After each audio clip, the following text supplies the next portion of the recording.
El Santo Evangelio para este día, Día de la Reforma, está escrito en el capítulo 8 del Evangelio según San Juan, comenzando con el versículo 31 hasta el versículo 36, y así está escrito. Dijo entonces Jesús a los judíos que habían creído en él: si vosotros permaneciereis en mi palabra, seréis verdaderamente mis discípulos y conoceréis la verdad, y la verdad os hará libres. Le respondieron: linaje de Abraham somos, jamás hemos sido esclavos de nadie. ¿Cómo dices tú, seréis libres? Jesús le respondió: de cierto os digo que todo aquel que hace pecado, esclavo es del pecado.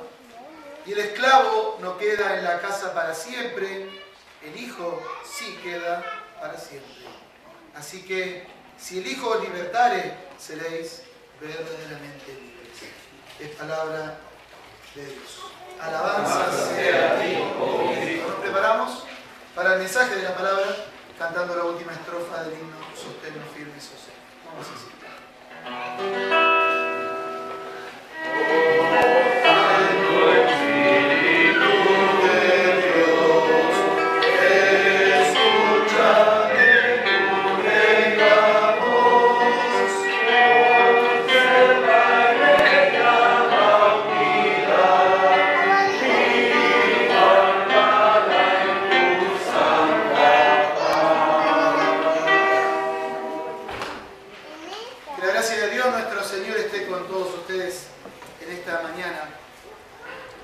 Llegamos un poco tarde de Santiago y de Talca. Me preguntaba, mientras estábamos en estos primeros momentos del culto, que estamos corriendo con la hora, pero por otra parte, ¿qué es lo que hace que personas de más de 500 kilómetros se levanten a las 5 de la mañana para venir a un culto de 2 horas y llegar a sus casas tarde?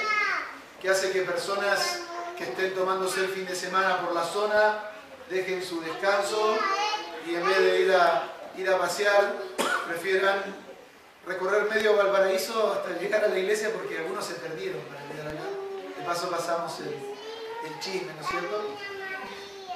¿Qué es lo que hace que estemos acá hoy?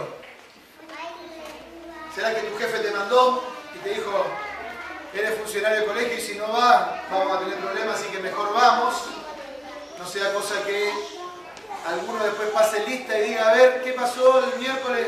A ver quiénes fueron el día de la Reforma a celebrar con los luteranos. ¿Qué es lo que mueve que estemos aquí hoy reunidos?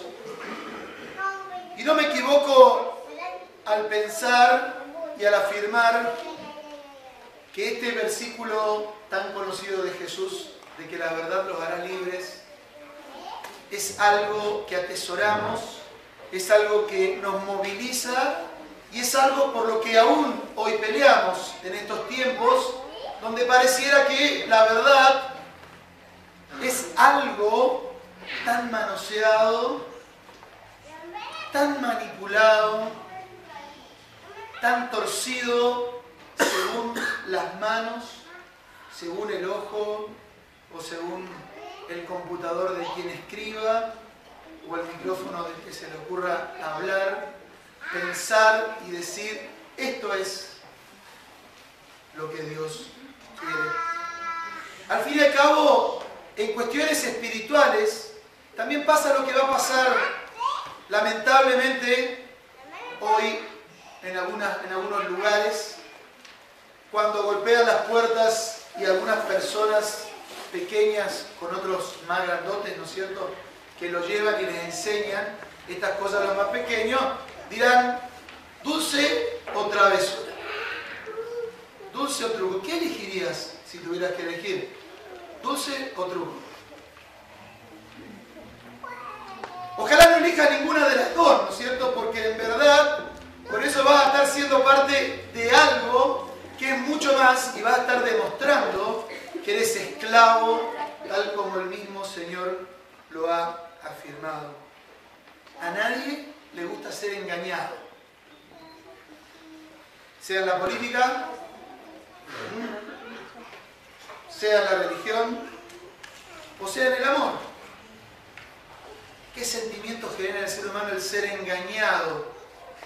Pero al mismo tiempo que no nos gusta ser engañados, tenemos esta gran debilidad, porque fácilmente aceptamos como una verdad aquello que nosotros queremos que sea verdad.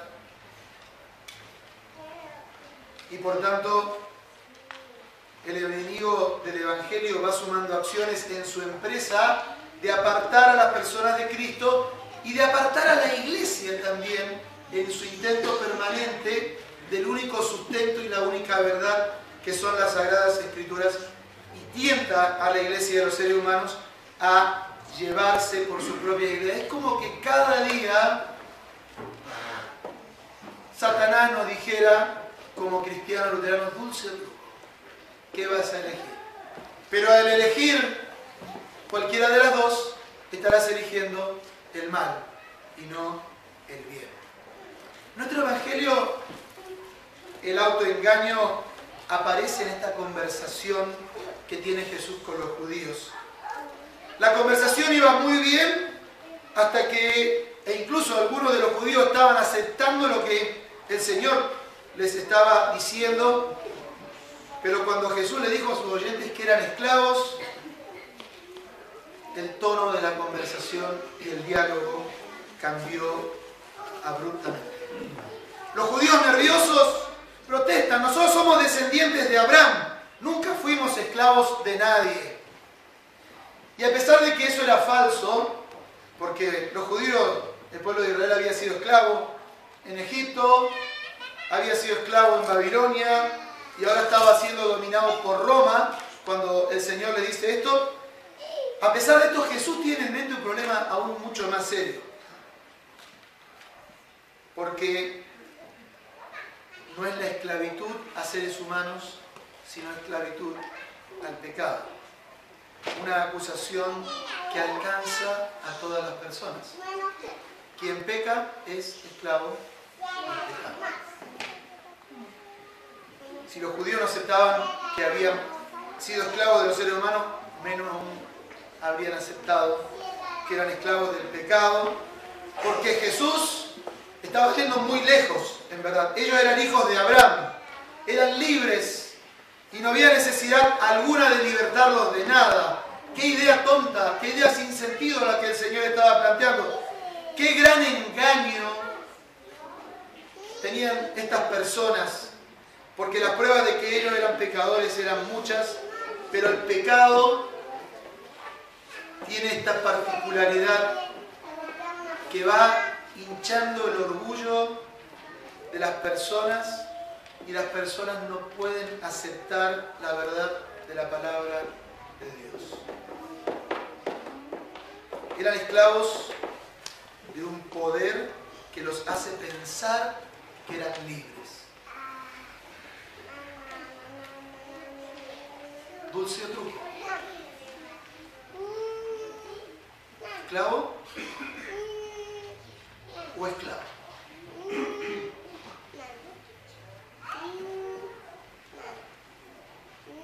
Todo tipo de esclavitud, y aún tenemos en nuestro mundo muchas esclavitudes que tenemos que solucionar, no necesariamente son la esclavitud de alguien que es comprado por otra persona, pero existen muchas injusticias en nuestro mundo que aún podrían tener algún rasgo, algún signo de algún tipo de esclavitud o de opresión, en verdad. Y todo este tipo de esclavitudes, de injusticias que nos acosan, por supuesto que son repugnantes y son terribles, pero aún más hedionda y aún más terrible es la esclavitud al pecado, porque la esclavitud al pecado es una esclavitud que se disfraza de libertad. La persona piensa que es libre y que puede hacer exactamente lo que quiere. El ser humano piensa que no deberá rendirles cuentas a Dios. Me contaba nuestro hermano Boris que leía una encuesta hace 2 días donde el 61% de nuestro país cree en que hay vida después de la muerte y un 30 y tanto por ciento cree en la reencarnación y otro tanto por ciento no cree, sumemos, ¿no es cierto? No es una clase de matemática, cree que no hay vida después de la muerte. ¡Qué incongruencia! Porque decimos que somos un pueblo 93% cristiano, ¿no es cierto? ¿Y cómo es posible que sumando la mayoría crea en la reencarnación, que es una idea totalmente anticristiana? Porque el creer que estoy en libertad no tiene que ver necesariamente con la verdad. Podemos mirar lo que pasó en esta situación de Jesús con los judíos y buscar juzgar desde nuestra posición, quizás intentar encontrar explicaciones a por qué el ser humano actúa de determinada manera en determinada situación. Podríamos pensar incluso que hoy estamos en una posición mejor, porque somos herederos de la Reforma, trabajamos, conocemos, tenemos conocimiento, tenemos avances tecnológicos, pero la verdad es que todos los seres humanos estamos representados en estos judíos que discuten con Jesús. Muchas veces hemos escuchado a Jesús sobre muchas cosas y qué lindo y qué hermoso es escuchar sobre la vida eterna que el Señor nos da. Qué hermoso es escuchar que el Señor quita nuestra culpa y nos perdona. Qué hermoso es saber y reconocer que las bendiciones que tenemos provienen de Dios. Qué hermoso es saber que el Señor no te abandona y que está con su compañía siempre a nuestro lado. Pero cuando Jesús entra en áreas sensibles de nuestra vida, ahí como que ya no me conviene, ¿no? Cuando me dice, ¿cómo estás pololeando? Cuando me dice, yo no creo en las relaciones prematrimoniales. Cuando me dice, el homosexualismo es un pecado. Cuando me dice que si eres cristiano tienes que tener compromiso con Él, porque Él tuvo compromiso contigo. Y que tu vida no termina cuando sales de la puerta de la iglesia. O cuando me dice, ¿cómo estás? ¿Para dónde vas? ¿Dulce o travesura? Nos dice Satanás. Cuando Jesús le dice a los escribas, a los fariseos que son hipócritas, aún hoy son palabras muy fuertes, porque a muy pocas personas nos atrevemos a decirle que son hipócritas, aunque todos, de alguna u otra manera, somos hipócritas en diversas situaciones que nos toca enfrentar en nuestra vida. Fingimos. Y fingimos tanto que cuando hay personas que muestran con su cara o con lo que dicen, lo que están pensando en el momento, es como que son de otro mundo, son extraterrestres, ¿no es cierto? Siempre nos gusta fingir. Como pastores nunca escuchamos, pastor, no voy a ir al culto. Siempre escuchamos, sí, mañana nos vemos. Sí, dicho preferido aquí en Chile, haré todo lo posible. Haré todo lo posible. No va, seguro que no va. Pero también fingimos en las relaciones, también fingimos en la familia y fingimos en un montón de cosas. Nosotros nos gusta cantar fuerte, nos gusta tocar, nos gusta alabar a Dios, pero después usamos la misma boca para cosas que no corresponden con Dios. Y cuando Dios denuncia eso,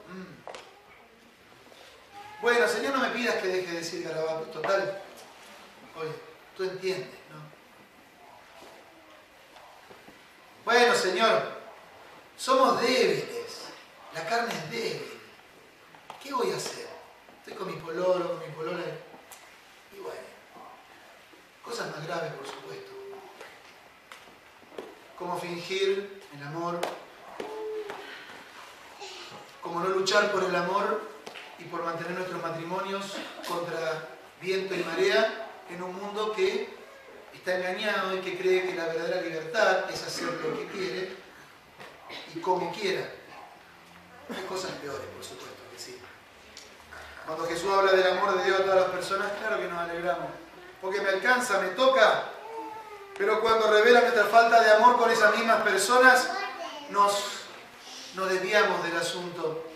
Y qué terrible es ver y sentir que muchas veces como iglesia estamos inmóviles en el sufrimiento del prójimo. Y nos cuesta pensar en el otro. Es como que si voy a una comida, lo primero que hago es servirme a mí. Y ahí me sirvo el plato. Nos pasó con el pastor Carlos en un banquete que tuvimos ahora cuando estuvimos de viaje, que cuando nos llegamos a la fila no había más, no había ensalada, no había nada. Primero yo, segundo yo, tercero, y después si sobra algo, si me sobra tiempo voy a ayudar al prójimo y voy a tener compasión de él. Si me sobra dinero, voy a ofrendar.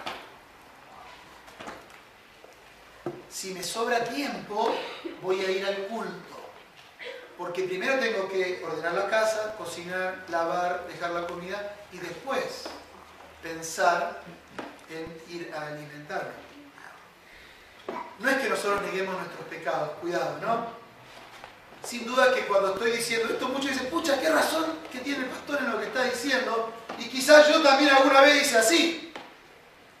Es fácil reconocer que nos portamos mal, pero decir que somos esclavos de nuestros deseos, de nuestra carne y de nuestras pasiones, no, ahí estamos avanzando demasiado, ¿no es cierto? Eso ya es mucho, porque yo puedo dejar de hacer lo que estoy haciendo cuando quiera, dice el alcohólico y también dice todo pecador. Lo puedo vencer porque no soy esclavo, porque el que controla mi vida soy yo y ningún otro. Qué gran engaño. Somos esclavos del pecado porque no podemos parar de pecar. Y el estado natural del hombre es el pecado. Y en el estado natural del hombre, del ser humano sin Dios, el maestro de la conducta es el pecado. Es por eso que la esclavitud es tan repugnante, porque nos esconde la verdad mientras estamos esclavizados. Los intentos que podamos hacer son inútiles porque no poseemos medios para libertarnos. El resultado siempre va a ser la misma esclavitud. Somos, como decía en un mensaje hace un tiempo, todos mineros, porque estamos todos enterrados sin poder salir.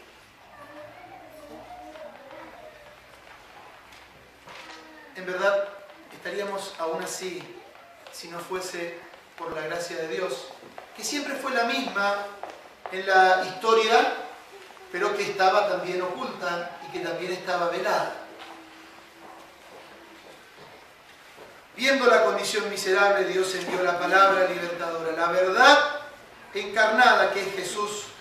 Y como Hijo de Dios, Cristo tiene autoridad para libertarnos de la esclavitud porque Él pagó el precio de nuestra libertad con su vida en la cruz. Él no tenía pecado, pero se hizo prisionero de nuestro pecado sobre la cruz. Era libre de huir de la muerte horrible, pero se ofreció a sí mismo como un sacrificio por ti. Despreciando su propia libertad, trajo libertad al mundo con su santa y preciosa sangre. Por todos nuestros repugnantes pecados, Cristo se dio y por este don somos liberados de la condenación maldita del infierno. En nuestro bautismo recibimos este don precioso. Qué hermoso es poder saber que eso es así. El sábado pasado entregamos Biblias con Cristo para todas las naciones a 14 niños que no son de ninguna iglesia, que no tenían ninguna Biblia, Pero cuando les preguntamos a todos, ¿estás bautizado? Sí.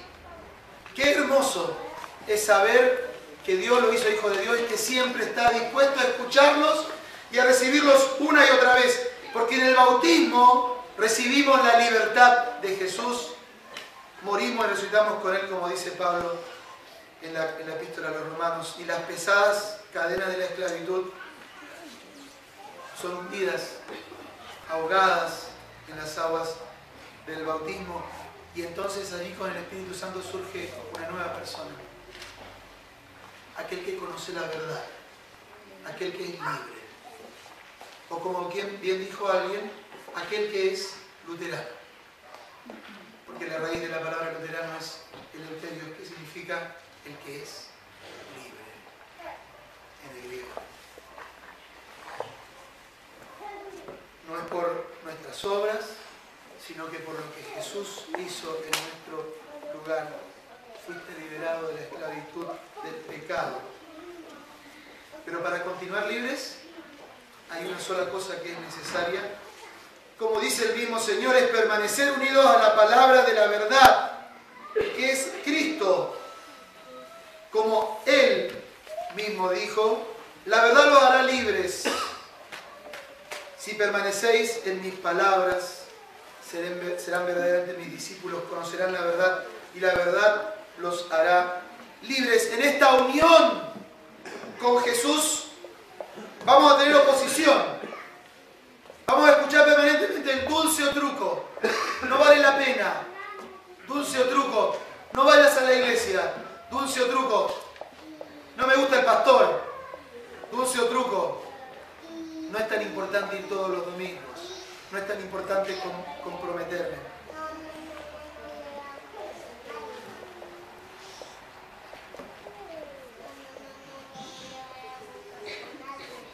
El diablo fue vencido, pero aún está aquí.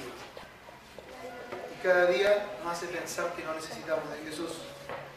Cada día nos intenta engañar con el orgullo y con el egoísmo, haciéndonos creer que no necesitamos luchar para ahogar al viejo hombre con contrición, con dolor y con arrepentimiento y dejarnos ser al nuevo hombre por el Espíritu Santo en nosotros. Pero el Señor no nos deja solos, porque en esta lucha nos da los medios de gracia, su palabra y los sacramentos que nos fortalecen en nuestra fe. Y por eso Él nos invita una y otra vez a permanecer en su palabra, porque por la gracia de Dios dada a ti en el bautismo, para que esa gracia continúe firme en la palabra, confesando tus pecados cada día y poder del Espíritu Santo, confiando en Jesús para tu perdón total.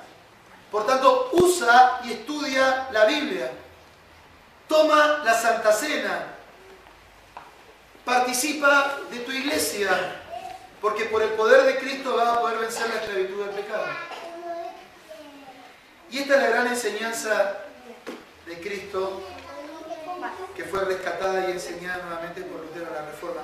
Arrepentimiento y fe no son acciones hechas una sola vez en la vida, como quien va y se confiesa una vez al año y con eso tiene salvación,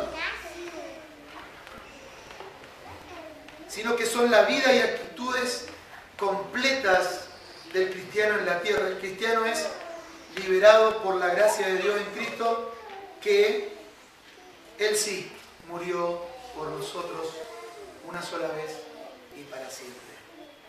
Permanecer en la palabra salvadora de Cristo para toda la vida es nuestra única esperanza, porque la ilusión del pecado es terrible. Lleva a las personas a algo peor que la esclavitud. La ciega a la verdad y no las deja percibir cuán equivocados están. Para destruir este engaño, Jesús revela la verdad. ¿Cuál es la verdad? Pregunto ahora. ¿Cuál es la verdad? La verdad es la verdad de la cruz. Es la verdad de la tumba vacía. Esa es la verdad que nos libera. La libertad es por la gracia de Dios y recibida a través de la fe en Cristo y revelada en las Escrituras. Y ese es el centro, porque esa verdad fue redescubierta también por Lutero. La verdad de Cristo, del apóstol Pablo y de toda la Biblia. La verdad que te hace ser verdaderamente libre, liberado por Jesús, firme en su verdad. Y así vas a poder caminar en su verdad para siempre. Claro que vale la pena levantarse de madrugada, venir a un día nublado, lleno de bruma, en Valparaíso, con poca viabilidad de que mejore, con un poco de frío. Claro que vale la pena venir de Quilpué, de Talca, de Constitución, de Villa Alemana, de Limache, de Puente Alto, de La Granja, de tantos lugares, y de aquí de Valparaíso. Claro que vale la pena porque Jesús es nuestra verdad. Que podamos valorar eso, que podamos anunciarlo a todo ser humano siempre. Amén.